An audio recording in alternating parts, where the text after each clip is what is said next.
This is Rick Marshall with today's devotional thought. I'm talking about hope every morning this week, and the subject today is the secret to overcoming the worst of life. In the town of Port Hope, Ontario, there's a monument erected to a man, but it's not a politician, it's not a famous war hero. It's a rather simple man who lived a long time ago, who was not wealthy himself, but gave everything he had to helping those who are even less fortunate. His name was Joseph Scriven. He was born back in Dublin, Ireland in 1820.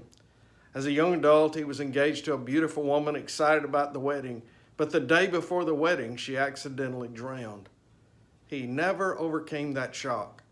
He was a college graduate, a high-ranking student, had a brilliant career ahead of him, but he began to wander into various countries trying to get rid of his sorrow.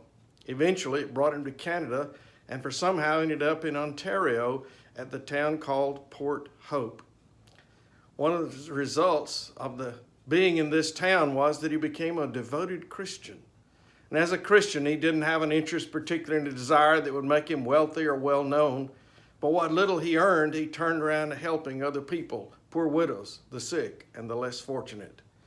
However, Joseph had a secret ability that nobody really knew about. You see, he was a bit of a poet. Shortly before his death, someone that was sitting with him while he was ill discovered a poem that Joseph had written to his mother during a time of sadness. The poem, you see, was later set to music and has become a favorite hymn of ours.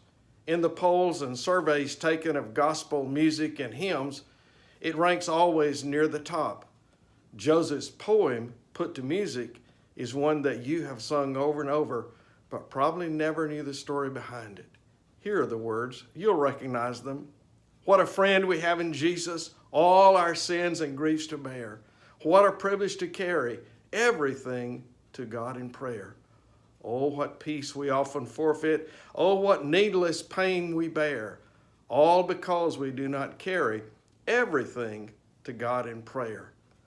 The hope that comes when the worst of life happens to us is that we build a relationship with God and know how to go to Him in prayer and find His strength. This is Rick Marshall praying for you to have God's strength today.